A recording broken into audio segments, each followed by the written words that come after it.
Вуч на ребалансите на буџетите на општините се кратат парите за реконструкција и изградба на улици и тротоари за да се платат високите сметки за струја.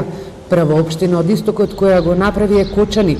Советниците изгласаа ребаланс со кој предвидуваат дополнителни 13,5 милиони денари, но донесоа и одлука за ново јавно предпријатие, што ќе се грижи за уличното осветлување. Со корекциите во овие програми и со формирањето на предпријатието за јавно осветлување, заштедите ќе бидат наменети за проекти кои што ги бараат советниците. Со цел да се зголеми фондот за инфраструктурни проекти, Советот изгласа средствата од ставката за привремени вработувања да се наменат за изградба на улици и патишта.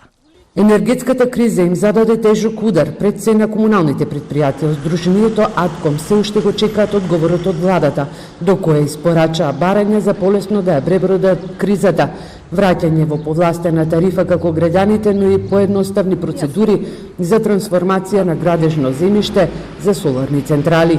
Велат има решенија, но никој од надлежните не сака да ги слушне. Може владата дури да ги задолжи рок да ни достави за колку време ние треба да реализираме и таа или тие централи да бидат за колку време да се реализира. Значи не сакаме да правиме ние некои рестрикции, иако цената и на сите, еве и на горивата и на другите енергенси се драстично покачени. Се уште нема официјална анализа за долговите на општините и комуналните предпријатија. На високата сума за струја ја плаќа Штипски Исар. За 3 месеци долгот им е 600.000 евра.